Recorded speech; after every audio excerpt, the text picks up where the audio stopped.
சொந்தங்களே, கடும் கவனம். நாங்க யோசிச்சு கூட பார்க்க முடியாத ஒரு மோசமான சமுதாயத்துல வாழ்ந்து கொண்டிருக்கிற குற்றவாளி ஓடவும் முடியாது, ஒளியவும் முடியாதுன்ற அளவுக்கு போலீஸ் விசாரணையை கடும் தீவிரமா எடுக்க தொடங்கியிருக்காங்க. உங்களுக்கு தெரியும், நேத்து இலங்கையை அதிர்ச்சிக்குள்ளாக்குன மட்டக்களப்புல ஒரு பால் அடைஞ்ச கிணத்துள்ளுக்கு ஒரு பெண் இன்னொரு இறந்து போன பல நாள் இறந்து போன அழுகி போன புழுக்கள் எல்லாம் வச்ச பெரிய தவளை மாறிக்கு ஒரு இறந்து போன உடலோட விடிய விடிய ஒரு பெண் ஒருத்தவங்க உயிருக்கு போராடி கொண்டிருந்தாங்க. காலங்காத்தால் அங்க இருந்த மக்கள் எல்லாம் பார்த்த ஒரு வழியா போலீஸ் எல்லாம் சேர்ந்து காப்பாத்திட்டாங்க. ஆனா அவங்க நேத்து சொன்னதை வச்சு பார்க்கும்போது யாரோ நகையை திருடுறதுக்காக அடிச்சு தூக்கி போட்டுட்டு போனாங்கன்ற மாதிரி தானே இருந்தது. ஆனா இன்றைக்கு காவல்துறை போலீஸ் கடுமையா விசாரணையை முன்னெடுத்திருக்கிறாங்க, கடும் தீவிரமா. இதனுடைய பின்னணியில இருக்கிறது யாரு, குற்றவாளி யாருன்னு விஷயங்களை தொடங்கி இருக்கிறாங்க. அந்த பாதிக்கப்பட்ட பெண் அந்த கிணத்துல இருக்கிற இதை பார்க்கும்போது உண்மையால பார்க்கவே முடியல.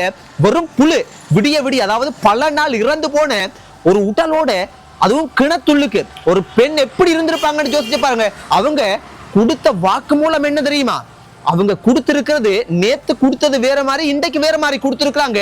ஏண்டா நேத்து அவங்க ஒரு பிணத்தோட விடிய விடிய அப்படி கிடந்தாங்க, புழுக்களோட நாத்தத்தோட. அவங்களே எனக்கு தெரிஞ்சு ஒரு மோசமான ஒரு இதுலதான் இருந்திருப்பாங்க. அப்ப இப்ப ஒரு அளவுக்கு வைத்தியசாலையில அவங்களோட குழந்தை அவங்களெல்லாம் சிகிச்சை பெற்று கொண்டிருக்கிறாங்க. ஒரு அளவுக்கு ஓகே ஆனதன் பிறகு அவங்க கொடுத்திருக்கிற விஷயம் என்னண்டா, இதை பார்க்கும்போது மிக மிக மோசமான ஒரு சமுதாயத்துல வாழ்ந்து கொண்டிருக்கிற. இதெல்லாம் நீங்க செய்தியாக பார்த்துட்டு போனீங்க, நாளைக்கு உங்களுக்கும் நடக்கும். இது செய்தி இல்ல, ஒரு விழிப்புணர்வு. நாளைக்கு எனக்கும் நடக்கும், உங்களுக்கும் நடக்கும். கொஞ்சம் யோசிச்சு சிந்திச்சு நடந்தா தப்பிச்சு கொள்ளலாம். இப்ப அவங்க சொன்ன விஷயத்துக்கு வருவோம். என்ன சொல்லி இருக்கிறாங்கடா, அவங்களோட அலுவலெல்லாம் முடிச்சுட்டு வைத்தியசாலைக்கு போய் அவங்களோட அலுவலெல்லாம் முடிச்சுட்டு அவங்க ஒரு ஆட்டோல போய் இருக்கிறாங்க. அவங்க சொன்ன விஷயம் என்னண்டா, ஒரு குளிர்பானம் உண்டு ஒரு பெண் ஒருத்தவங்க கொடுத்திருக்கிறாங்க. முதலாவது தப்பு, ஒரு பெண் யாருன்னு தெரியாத ஒரு பெண் ஒரு குளிர்பானம் கொடுத்ததை வாங்கி குடிச்சிருக்காங்க. குடிச்சதன் பிற்பாடு அதன் பிறகுதான் அவங்களுக்கு சுயநினைவு இல்லாம போயிருக்கிறான். அப்ப இவங்க சொன்னதன் அடிப்படையில காவல்துறை உடனடியா அங்க இருக்கிற சிசிடிவி அது இதெல்லாம் வந்து செக் பண்ணி இருக்கிறாங்க. செக் பண்ணதுல உண்மையாகவே ஒரு பெண் ஒருத்தவங்க இந்த கிணத்துள்ளுக்கு விடிய விடிய மட்டக்களப்பு மாவட்டத்துல வந்து விடிய விடிய ஒரு பிணத்தோட, அழுகிய பிணத்தோட இருந்தாங்க. ஏன்னா மறுபடியும் அழுகிய பிணத்தோட மட்டக்களப்பு மாவட்டத்துல விடிய விடிய இருந்தாங்க. இப்படி அழுத்தி சொல்றேன்டா, அந்த செய்தியை முழுமையா இப்ப நான் உங்களுக்கு சொல்லலாம். நேத்தே சொல்லிட்டேன், அந்த விஷயம் உங்களுக்கு ஞாபகத்துக்கு வரணும். அப்பதான் அந்த விஷயம் உங்களுக்கு புரியும். அதனாலதான் நான் உங்களுக்கு சொல்றேன்.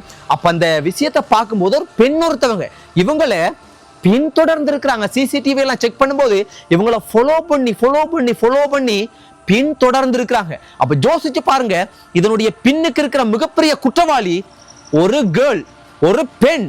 இத பார்க்கும்போது எப்பேற்பட்ட சமுதாயத்துல இருக்கிற. ஆனா என்னைய பொறுத்த மட்டும் காவல்துறை இந்த விசாரணையில முழுமையா சொல்லலண்டாலும் கொஞ்சம் லேசா வந்து சொல்லி இருக்கிறாங்க. இதை சொல்லாம இருந்திருக்கணும். ஏனென்றா இதனுடைய குற்றவாளி இந்நேரம் எனக்கு தெரிஞ்ச அலர்ட் ஆகியிருப்பாங்க. ஆனாலும் என்ன அலர்ட் ஆனாலும், எங்க ஓடினாலும், எங்க ஒளிஞ்சாலும், என்ன நடந்தாலும் எனக்கு தெரிஞ்சு ஆள் சிக்க போறாங்க.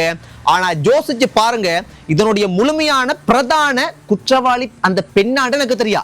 இன்னும் யார் இதுக்கு பின்னுக்கு இருக்கிறாங்கன்னு தெரியா. ஆனா எனக்கு தெரிஞ்ச மிகப்பெரிய ஒரு மாஃபியாவாக, மிகப்பெரிய ஒரு டீமாக இருக்கிறதுக்கு சந்தர்ப்பம் இருக்கு. ஏனென்றா அந்த கிணத்துள்ளுக்கு அந்த பிணத்தோட, அழுகிய பிணத்தோட விடிய விடிய இருந்திருக்காங்க தானே. இப்ப இந்த பெண்ணும் காப்பாற்றப்பட்ட பெண் ஒருவேளை இறந்து போயிருந்தாங்கடா, இவங்க இறந்து போயிருந்தாங்கடா, அந்த கிணத்துள்ளுக்கு எக்கச்சக்கமான உடல், எக்கச்சக்கமான சடலம் இருக்குன்னு சொல்றாங்க. இதுவரைக்கும் உயிரோட ஒரு பெண்ணும் மீட்கப்பட்டிருக்காங்க. உயிரிழந்த சடலம் வந்து ஒன்று கிணத்துக்குள்ள இருக்குது, அது இல்லாமல் இருக்குன்னு சொல்றாங்க. இதெல்லாம் பார்க்கும்போது இவங்க இறந்து போயிருந்தா இவங்களும் அந்த கிணத்துள்ளுக்கு இருந்த சடலங்களோட இவங்களும் உண்டா இருந்திருப்பாங்க. யாரும் இந்த கிணத்தை எட்டி பார்த்திருக்க மாட்டாங்க.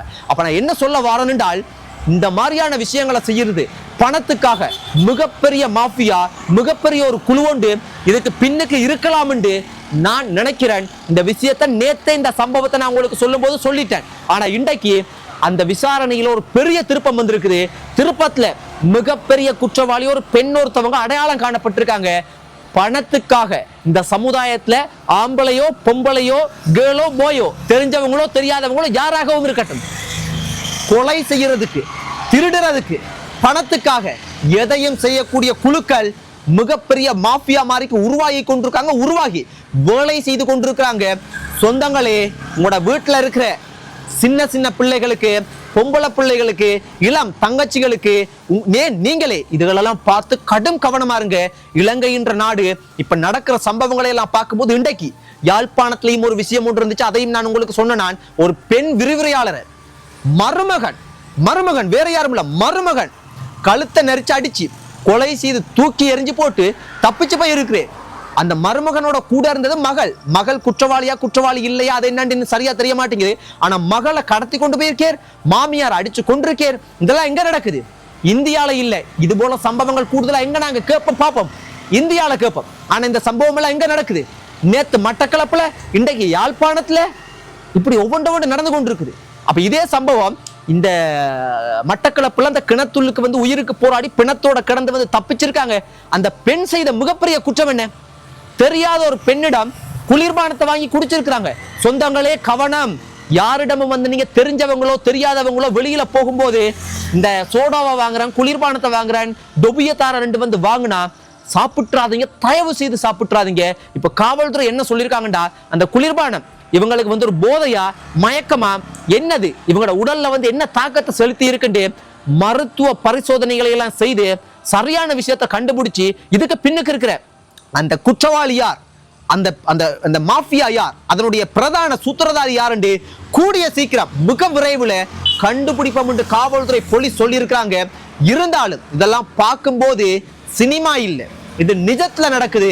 மறுபடியும் சொல்றேன், இதுக்கு பின்னுக்கு இருக்கிறது 2 விஷயம் தான். எனக்கு தெரிஞ்சு இந்த குற்றவாளியை கண்டுபிடிச்சாலும் 2 விஷயம் தான் இருக்கு. ஒன்று, பணத்துக்காக அம்மாவோ அப்பாவோ பெற்றோர்களோ தெரிஞ்சவங்களோ தெரியாதவங்களோ பிரத்தியானோ யாராகவும் இருக்கட்டும், பணத்துக்காக கொலை செய்து சர்வ சாதாரணமாக தூக்கி போட்டுட்டு போற மாஃபியா மனிதர்கள், மனித ரூபத்துல வாழக்கூடிய மிருகங்களை நாங்க அந்த சமுதாயத்துல பார்க்க கிடைக்குது. மிக கவனம். இன்னொன்று, போதைப் பொருள் பாவிக்கிறாங்கண்டா, அந்த போதைப் பொருள் அவங்களுக்கு அந்த ட்ரக்ஸ் அது தேவண்டா, அவங்க கொலை மட்டும் இல்லை எதையும் செய்வாங்க.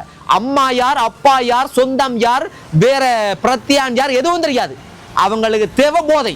அந்த போதைக்காக அவங்களுக்கு அன்றைக்கு 500 ரூபாய் தேவையா, 5000 தேவையா, 5 லட்சம் தேவையா, எதுவாக இருந்தாலும் அதுக்கு தேவையானவங்க சொந்த தாயிடம் தங்க செயினே தொங்குனா கூட அந்த தாய் தரலண்டா, தாயை குத்தி கொண்டு போட்டு அந்த நகையை எடுத்துட்டு போயிருவாங்க. இதுல இருந்து நான் உங்களுக்கு என்ன சொல்ல வரேன் என்றால், இந்த போதை பொருள் அடிக்கடி சொல்லும் போது விளையாட்டா எடுப்பீங்க.